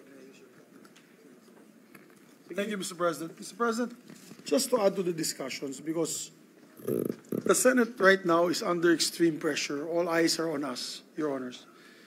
And each Congress, each Senate has stood up to many of these challenges. On my time, it was the fake People's Initiative that we defeated. Now it's about the impeachment of our Vice President. So we must act in accordance to our rules and traditions and precedent. Many sides have been spoken and explained.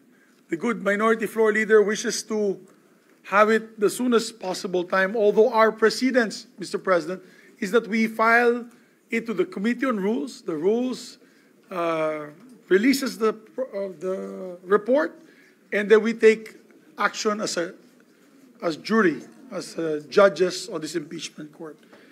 Ang akin lang po, sana, kung ganun po ang proseso na pipiliin natin, no, didesisyonan natin, gawin natin kaagad. Ako po ay taga Mindanao.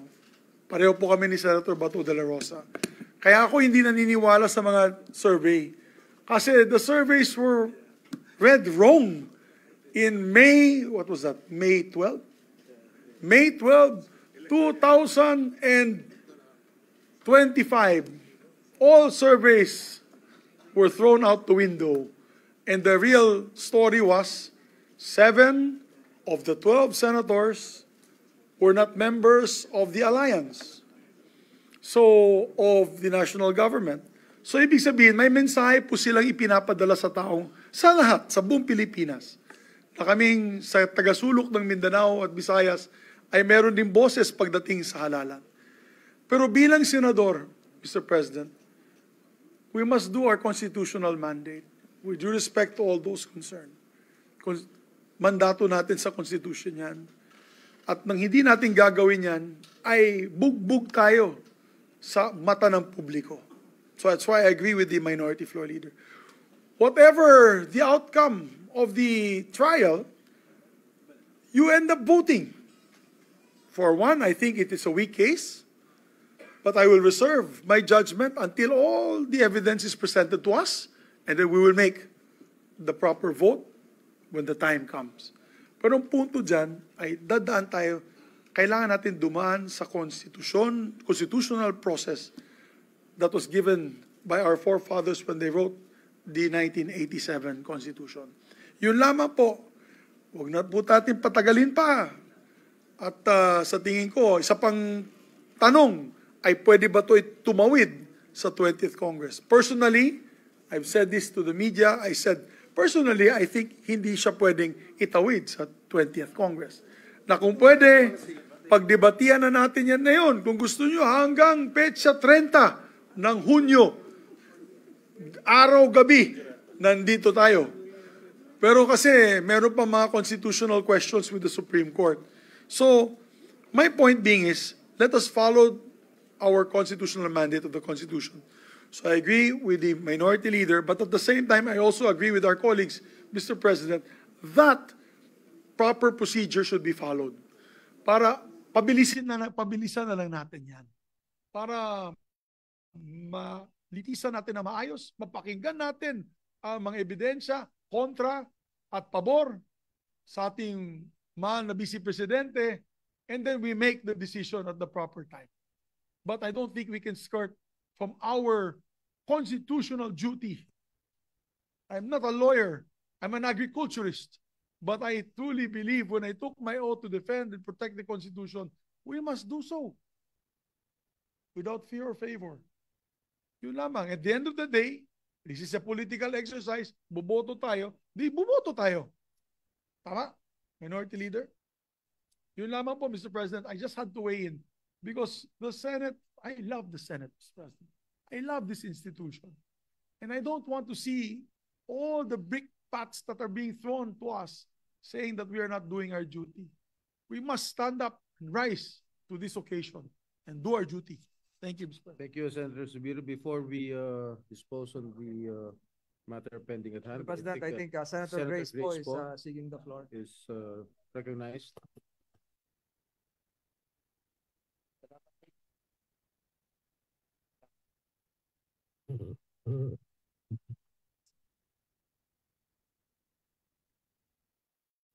Mr. President, it's really, I think, beneficial for all of us to have heard also the opinions and also the research of our colleagues, particularly what was mentioned by both Senator Coco and Senator Risa, na it doesn't really matter what our personal opinions are with regards to the issue. What we are really trying to follow right now is what our mandate is, which is to actually make sure that we exercise this right to hear the cases on both sides. Eh, hindi pa na nga natin naririnig yung mga kaso. dahil hindi pa nga napepresenta. Hindi tayo makakagawa ng mga desisyon ukol dyan. At saka kami rin po, hindi na rin kami aabot doon sa punto kung saan magkakaroon ng desisyon. Pero naniniwala ako na ito nga ay ating responsibilidad na dinggin. Ngayon, ang tanong ko lang, kasi sinasabi palagi, no, alam naman natin, abogado si Minority Leader Coco Pimentel, na sinasabi niya, we cannot exactly say that this is the same as the rules of the court, because this is also a political exercise.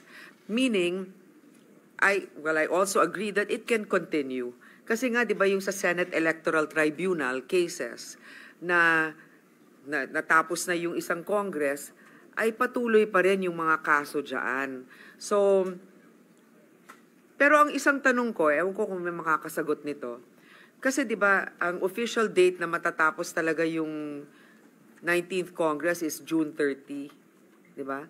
So, is there anything in the rules that says that even if we adjourn on the 11th, na pwede pang ipagpatuloy yan kung if the Senate President, for example, makes a motion and then we vote on it?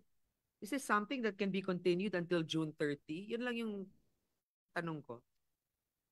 May makakasagot ba niyan? Maybe the minority leader, being a lawyer, can readily answer the question of Senator Grace po. The majority leader is also a lawyer, but where is the majority nowhere to leader? be found. But, Mr. President,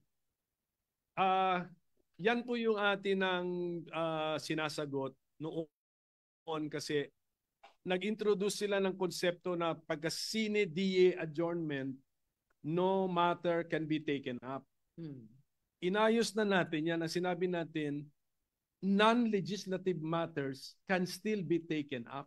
Kaya meron mga hearing. Yes, up to, hindi na, non-legislative na kasi ang hearing, ang committee hearings, legislative pa rin yun. So a non-legislative matter can still be taken up. Pero may hangganan, up to, may hangganan yung kami, for example, na end of term, hanggang 12 noon of June 30 lang kami, 2025, pwede mag-participate sa non-legislative matters because our terms are ending or have ended. No, So, exactly my point. So, you can still participate because it's a political exercise, not necessarily legislative, yes. hanggang June 30. 12 noon, kami po mag-graduate na. Opo. Okay. Paano yung mga hindi mag-graduate? Well, no problem. Tuloy-tuloy. Mr. President. Because at a minute after 12 noon, actually, or a split second after 12 noon, the newly elected senators are joining you. Yung mga hindi gagraduate, they have by force of law joined the remaining 12 senators. So pwedeng tuloy-tuloy. In my opinion, yes, pwedeng tuloy. Hindi, pero paano ngayon? Kasi 'di ba, mag-a-adjourn tayo sine die on the 11th, right? So ibig sabihin, wala nang mga hearings din noon kasi legislative matter 'yon. The committee hearings pursuant to bills and resolutions, yes. Wala na po. About investigations? Wala na po. Wala na talaga. Wala na. Okay. So, that's just a clarification I wanted to make. Kasi minsan, pag nagkakaroon tayo ng break, di ba? Break tayo, pero tuloy pa rin yung mga hearings. Kasi, basically, that's still a whole term eh. Tuloy-tuloy pa rin yun. So dito, in this case, sinidya tayo, no more legislative matters, but others can be tackled. Yes, there have been Supreme Court cases ruling that the non-legislative function of the Senate continues even after the sine die adjournment of the Senate as a legislative body. Okay, I guess this is something that we need to be... maybe the majority leader can clarify. Just to put some meat to Senator what the Joel. Minority leader is talking about, I am not a lawyer, but as a student of history, the impeachment court is sui generis, a class of its own, and as mentioned by the minority leader a while ago, the Supreme Court decision, Pimentel Jr. versus Joint Congress, Mr. President, napakaklaro po doon that the adjournment does not necessarily affect its non-legislative functions. Doon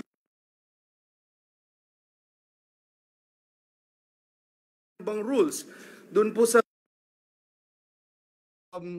yung Senate rules as provided in Rule L, Section 135, redicts precedents and practices and impeachment into a subsequent Congress.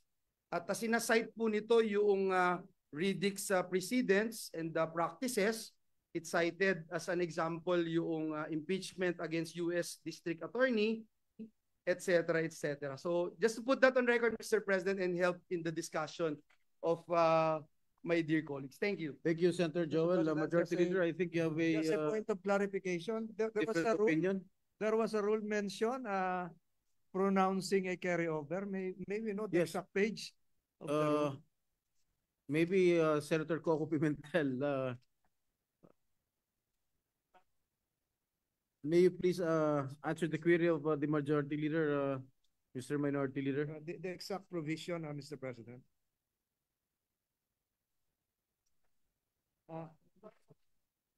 May we know the exact provision because I've been scrutinizing this for the last several days. Are you referring to the rules of the Senate? That would allow As mentioned earlier, Mr. President, yung suppletory, Mr. President, yung redicts precedents and practices. Yun po yung binanggit natin. Yes, which is suppletory to the Senate rules as provided in Rule L, Section 135, Mr. President. Thank you. Yes, just a quick retort, Mr. President. If with the permission of Senator Grace Poe, still has the floor.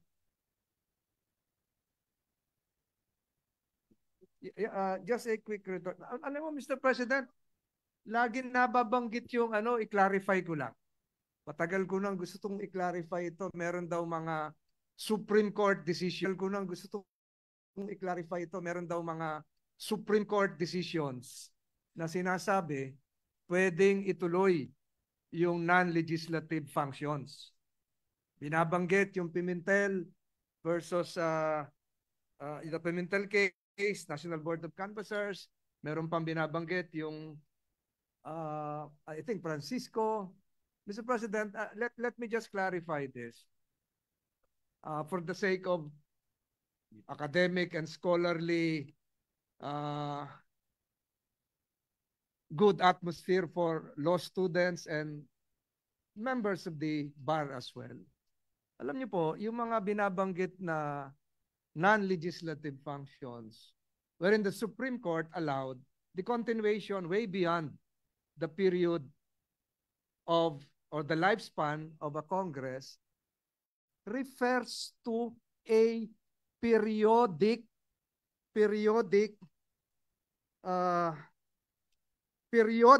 created constitutional ad hoc body.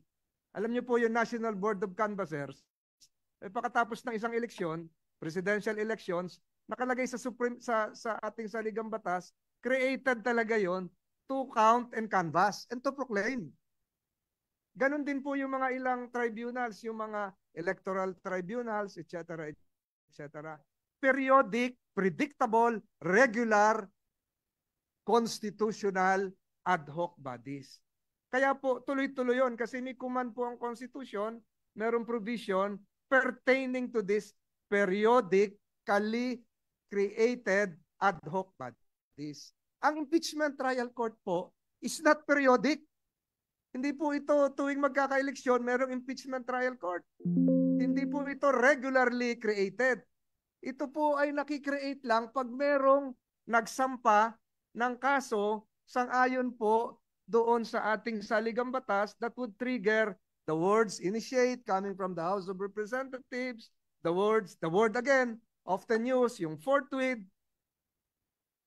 Kakaiba po yung mga non-legislative bodies na periodically created na sinasabing pwedeng tumawid. Kaya po ang sinasabi ko lagi, ang atin pong constitutional clock deadline is June 30. Dahil wala naman pong nagsabi na pwede tayong tumawid beyond June 30 as a Congress. Citations were made. Concerning the British Parliament, the US Senate, alam niyo po, yung British Parliament, the last impeachment case was held 1806. Yung po yung sinasite ng US Senate. Pero those bodies are structurally different from the Philippine Senate. Kaya hindi po tayo continuing. Pwede sabihin, partially continuing. We all cite cases with reference to continuing body words coming from decisions of the Supreme Court interpreting the 1935 Constitution. Ito yung sinabi ko last week, na yung 1935 Constitution, ang eleksyon ng senador, 888. Meron lagi naiiwan 16. Ganon din po sa British Parliament na yung House of Lords ay naiiwan because lifetime po sila. Yung life peers, yung hereditary peers, yung religious peers, 780 members of the British Parliament, yung House of Lords, forever na po yun. Kaya continuing po sila. Yung po yung sinasite ni na Jefferson, yung po yung sinasite ng US Senate, kasi po, ginaya po nila yung US Senate, 100 senators, 67 naiiwan dahil 33 ang na ini-elect every 2 years. So, structurally different po ang Philippine Senate under the 1987 Constitution. Kaya, hindi po pwedeng tumawid. Sa mga nakikinig ngayon, nagkaroon ba ho ng dereliction of duty, remiss ba ho ang Senado? Hindi po. Naniniwala po tayo, sinabi kanina na sinimulan po ni Senate President. Ako nga po kanina, for the information of this body, para po magkaroon ng semblance of rules, sinabi ko, we can do this in 19 days. I filed Senate Resolution 1367 para makita kaya natin gumawa ng trial calendar. Sabi nila, napakabilis yung 19 days. Si President Trump na impeach 5 days. Si President Clinton, maigsi din po yun. So, ibig ko sabihin, Mr. President, we can still start the impeachment process, but I stick to the constitutional precept that we cannot carry over. We cannot allow a crossover or carry over because it is not part of the Constitution. We can only interpret the word as enshrined in the Constitution. I'm sorry, Senator Grace, I've taken much of your time. No, I just actually, responded to some queries, statements made a while ago, and just to spread this into the record before we again ask the good minority leader to perhaps rephrase his motion. No, I think it's very important for us to hear all sides with regards to the matter. And just to clarify what the gentleman from Cavite is saying, that sige, dinggin natin ito hanggang 30th ng June, pwede. Huwag lang tayo lalagpas doon sapagkat hindi na pwede. Correct. Okay, ngayon, ito yung tanong ko, yung sa respondent, meron siyang apparently 10 days para sumagot, di ba?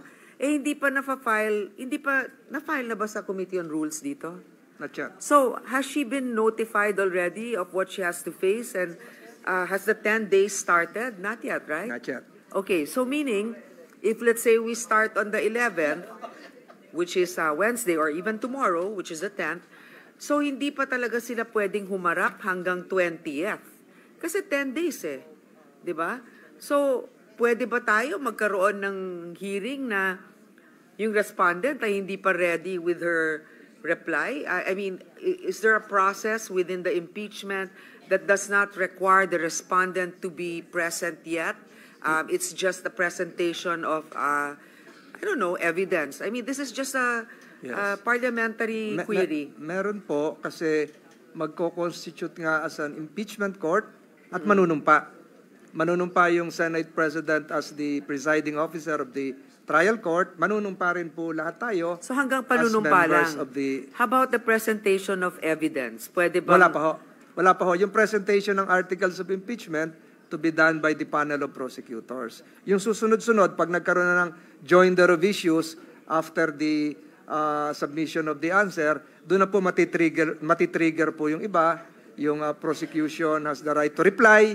Oo. Tapos sunod-sunod na po yon. So, ang ibig sabihin, after the swearing in and then reading of the articles of impeachment, may break ng 10 days. Kasi iintayin pa natin yung sagot eh. Correct. Okay, so wala din naman mangyayari. So, what the gentleman is saying na pwede natin to stretch until the end, hindi rin eh. Kasi 10 days na lang din ang matitira from let's say the 10th until the 30th. 10th, 20th, 21st to 30th. 21. I filed 20 days. Yes. 20 days. So 20 days. I filed an indicative calendar just to show Mr. President na sa taong bayan na hindi naman natin nakaligtaan yung ating trabaho. Hindi, pero tama. Pero the iniwan actual, nating nakatiwangwang. Tama. But the actual discussions can't begin until after the earliest, the 21st. Diba? Kasi wala pang response. Correct, yun correct. lang, yan. Yun Correct, lang correct po yun. Pero yung sa yung submission of trial briefs, June 22, etc., until the rendition of a verdict, Mr. President. Pwede ba yun? Parang budget, yung wala nang matutulong para lang tapusin yun? Siguro po, kung with the cooperation and physical, kung papayag po kayo, kung papayag din po ang prosecutors. No, but kasi I'm also of the opinion, okay? Well, first of all, we cannot make judgments right now. Yes. And I feel that it is the right of the respondent to be able to defend herself. Correct. And in fact, we can never say whether guilty or not kasi di pa nga natin alam eh. Correct. And the respondent herself is saying na give her a chance also to be able to confront. I mean, she's confident about it. But I agree with the minority leader that kung yung Senate Electoral Tribunal, which is actually, of national interest, but maybe not as much as this one, na itatawid natin for other Congresses, and even in the U.S., natatawid din yung impeachment to the next Congress. I know what you're saying. There's no term limit in the U.S., pero I think, again, may mga nakausap akong members of who served before in the Supreme Court. This is a political exercise. It's not, I guess, it's not bound by very strict rules of court. So, yun lang. But we appreciate what the minority leader is also raising because nga naman, I mean, these are two schools of thought, but we are all in agreement here that we cannot make judgments at this point, but we have to definitely hear it. Thank you. We totally agree. Mr. President, the good Deputy Minority Leader is seeking the floor. I move that she be recognized. With the permission of Senator Ontiveros, Senators Estrada and Gatchalian also raised their hand to be recognized, and they haven't been heard. Will the lady kindly yield to them? I apologize, Mr. President. Senator Gatchalian raised his hand first. I move that he be recognized with the permission of Senator Ontiveros. Senator Gatchalian is recognized. What is your pleasure, sir? Actually, Mr. President, I would be more than happy to yield to our good Deputy Minority Leader, Mr. President. Go ahead. That being the case, the Honorable Ontiveros is recognized. You may proceed, ma'am.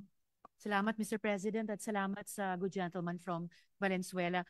Paalala ko lang po yung motion ng Minority Leader ay to convene at this very moment. At gusto kong ibalik sana yung atensyon ng lahat doon. Pero dun sa sinabi na rin naman ni Majority Leader, binanggit nila yung ilang mga kaso na dinesisyon na ng Korte Suprema, and these are Chavez versus Judicial and Bar Council at saka Pimentel Jr. versus Joint Committee of Congress, kung saan sinabi lang naman ng Korte Suprema dun sa una that impeachment is a non-legislative function of the Senate. At dun sa pangalawa, that non-legislative functions of the Senate are not affected by the shift between Congresses. Hindi po nag-distinguish ang Korte Suprema sa sinasabing periodic at saka non-periodic functions. Basta sinabi niya non-periodic functions tulad ng impeachment na ito, non-legislative functions ng Senado at ang mga ito ay hindi apektado sa shift between Congresses. Pero yun na nga po, yan ay isang desisyon na pwede nating kunin at a later point in the impeachment trial. Ang unang gusto lamang i-activate ng motion ng minority leader ay sa pamamagitan nga ng motion niya to convene at this very moment. And bago ko tapusin itong intervention, Mr. President, at ibalik nga sa motion ng minority leader, quick comment lang dun sa ni-raise ng good gentleman from Davao dahil nakabalik na rin sila sa floor tungkol po sa kagustuhan ng Pilipino, no, at iba pa dito sa usapin ng impeachment trial. Gaya ng sinabi ng minority leader kanina, hindi pa naman tayo nag-uusap ng conviction ba o acquittal. Pinag-uusapan pa lang natin yung pag-convene ng impeachment court. Kaya ano yung masamang maidudulot ng panunumpa natin? At ito, kailangan nating desisyonan. Yes, alang-alang sa taong bayan, lahat po tayo ay mayroong hindi lang karapatan pero responsibilidad, pag-isipan at pag-usapan ang taong bayan. So lastly, again, Mr. President, ibalik ko lang dun sa motion ng minority leader, which is simply and importantly to convene at this very moment. Salamat, Mr. President. Senator Gatchalian is recognized. Thereafter, Senator Estrada. Maraming salamat. Thank you very much, Mr. President. It's a brief manifestation, Mr. President. Dapat maintindihan ng ating mga kasamahan at ng ating mga kababayan na pinag-uusapan natin ngayon ay hindi pa yung merits nung kaso. Hindi pa natin pinag-uusapan yung kaso mismo ni Vice President Sara Duterte.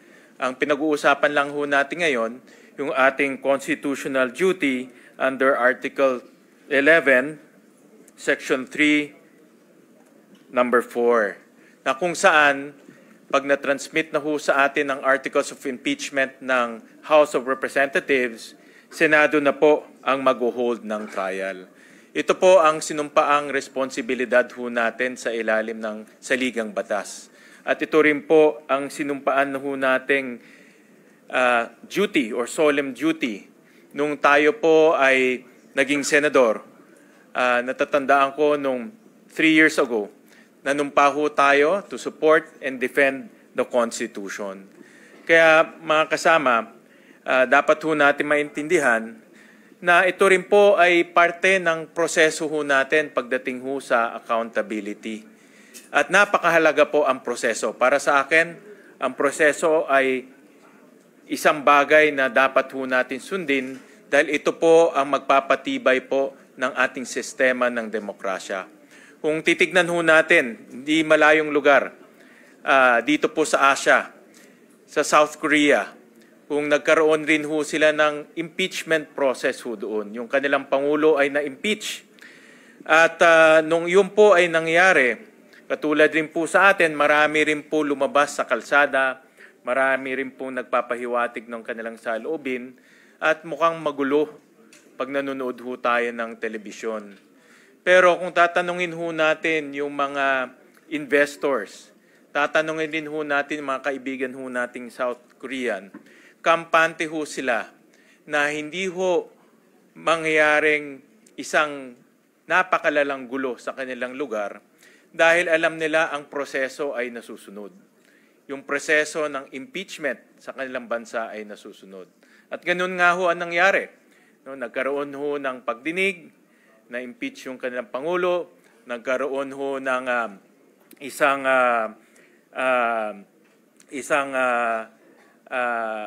pagboto ng bagong presidente at ngayon, balik na sila sa normal.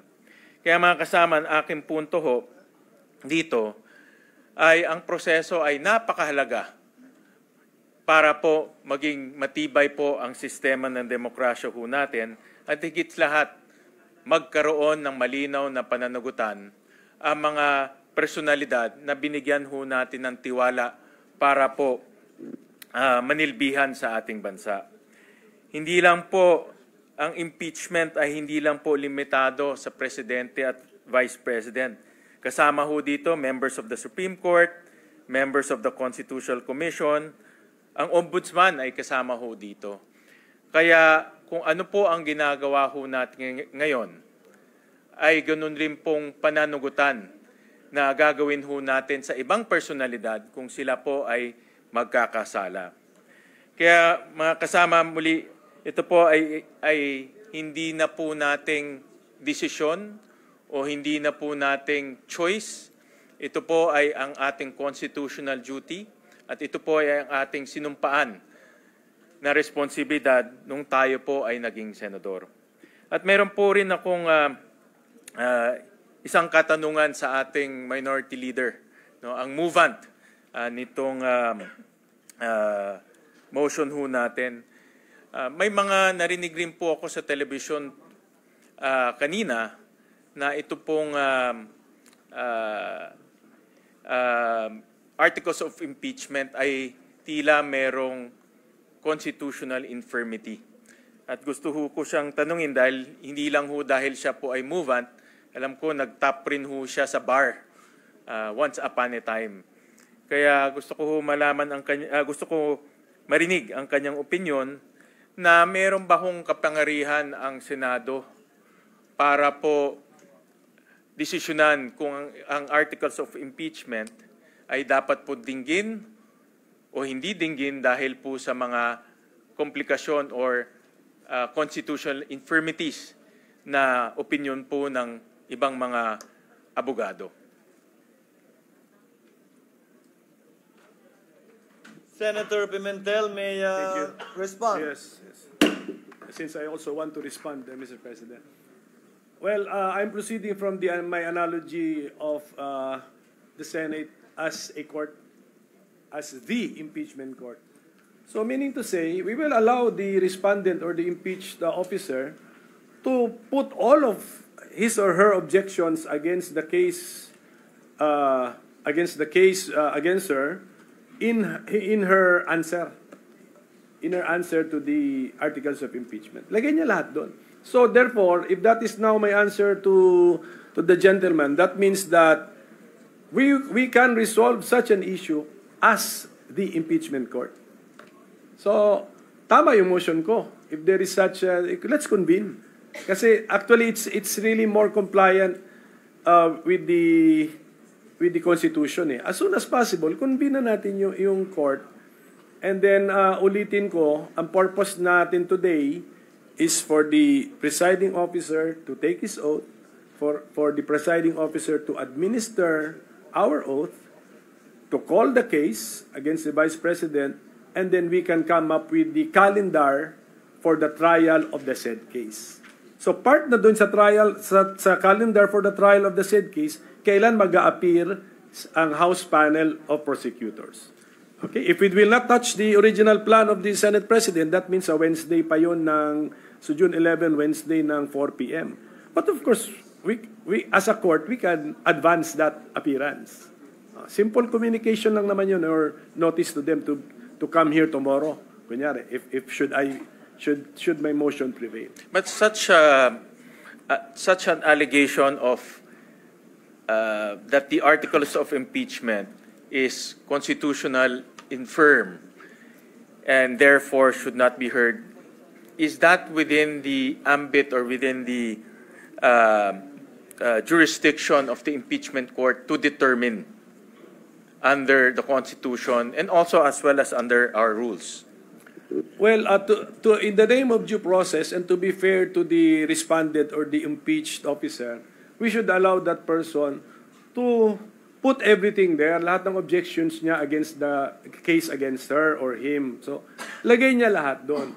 Ngayon, we can now debate now as a court. Ang reading ko kasi, trial by the Senate shall forthwith proceed. We will not entertain any motion to dismiss because we should try. But at the end of the proceedings, when we make our judgment, we can, of course, incorporate into our way of thinking, in our reasoning, to help us come up with our final judgment or the judgment to the final question, we can use the arguments presented by the parties. Thank you, Mr. President. Without going into too much detail of the procedures, I'd like to thank the good minority leader for his enlightenment, and of course we respect his legal intellect, considering that he has stop the bar examination once upon a time. And once again, I thank the body for listening to this representation's manifestation. Maraming salamat po, Mr. President. Thank you, Senator Gatchalian. Senator Estrada? Yes, what is the pleasure of our Senate President Pro Tem? Thank you, Mr. President. Just a question addressed to the Minority Floor Leader, Mr. President, if I may. If and when the motion of the Minority Floor Leader prevails and is approved by this August Chamber, aside from the Senate President taking his oath and the Senate President administering his oath to all of us, what will happen next? Well, that means we have convened the court, and then we will have to ask our clerk of court if we have a case load. Call the case. The clerk of court, who is the Secretary of the Senate, will report to us that we have a case.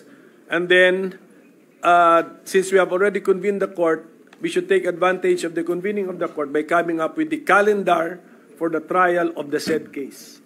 And then, after that, we will follow the agreed upon calendar. So we will, this August Chamber will convene as an impeachment court and will try the case during our vacation, because we are not deliberating on any legislative matter. Am I correct, Mr. President? Yes, Mr. President. We will follow now the agreed upon calendar for the trial of the case. So, convene muna nga tayo ng court, then we will now talk about the details of the calendar. So we will not discuss any merits of the case. Am I correct? For now? For now, yes. For now. Yun lang po yung purpose nun. Let us say, four purposes, four objectives. So, why we can convene as a court, or why we should convene as a court today. Number one, the Senate President will take his oath as the presiding officer.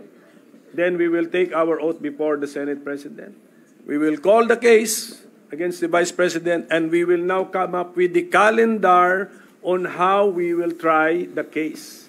May I know susundin natin yun. May I know, Mr. President, what is the difference if we convene today, tomorrow, or on Wednesday? Yes, Mr. President. Una sa lahat, Mr. President, alam nyo ba ang nakaschedule na bukas ay valedictory speeches? At saka, hindi na natin alam anong nakaschedule bukas. Ngayon, pag sinabi ng Constitution, trial by the Senate shall forthwith proceed. Hindi ba mas compliant tayo, not only with the words, but with the spirit of the Constitution, if we now advance the convening of the court at umpisahan na natin yung mga preliminaries or formalities na kailangan din naman natin gawin. Let us convene the court, Mr. President, kaysa sa nagla-last day pa tayo na may agam-agam pa na baka during the session as a legislative body, merong motions dyan or issues dyan which will now eat up our time, tapos darating na yung 12 midnight deadline na, Mr. President. And nangyari yun because nung Tuesday ay pinuno na lang natin yung ating agenda para may magawa tayo. Although valedictory speeches are important, no? Kasi para marinig nyo nga yung thank you naman namin sa lahat po ng maiiwan. But we could do that on Wednesday. So, my position is, it is more in keeping with the spirit, I'm more concerned, I'm more compliant with the spirit and wording of the Constitution if we now convene as an impeachment court and do these important matters also in the organization of the Senate as the impeachment court. The chair will relinquish my position in a while in order to speak in plenary, on the floor rather. But just to answer that point of the Honorable Mintel, kaya po in-schedule ang valedictory bukas dahil nakaschedule po yung impeachment nga dapat sa Wednesday. Mahabang usapin yun, kinilala namin yun, kaya bukas in-schedule yun. Kung gagawin ngayon, natural, huling araw yon sa Wednesday.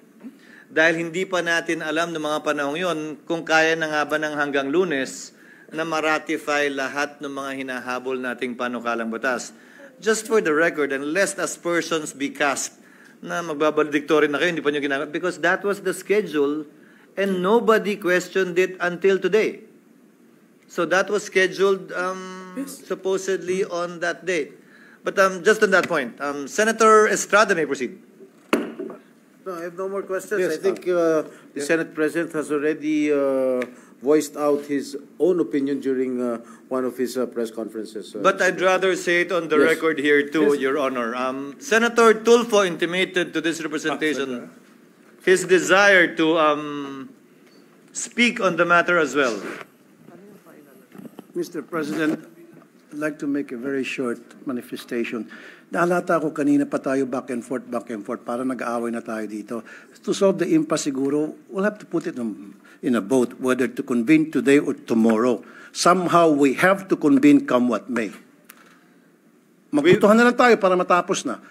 Baka abutin tayo hanggang madaling araw, hindi pa rin natin napag-alalaman kung ano talaga ang dapat gawin natin. Let's do it. Let's put it in a vote. Tonight ba tayo magbotohan or tomorrow? I mean, magbobotohan tayo whether we convene today or tomorrow. That's it, plain and simple, para matapos na ang problema natin dito ngayon. Duly noted. Today or Wednesday? Kasi there are senators who want it to be on Wednesday. May mga senador na gusto ngayon. Let's put it in a vote. Pero somehow we have to convene come what may. Thank you, Mr. President. Mr. President. We will, Your Honor. Being a deliberative body, parliamentary practice rules dictate that we do nothing less, that things be settled through a vote. In fact, there is a pending motion by the minority leader that will be redefined and clarified. However, Chair thought it best to allow a free and fair debate where all of the members will be heard who have an opinion on this matter before finally deciding on the point. Now, if there are no other members who wishes to add to the discussion or debate, Chair would like to ask permission to relinquish the chair so that the chair can go down and speak also on the same matter. Session is suspended.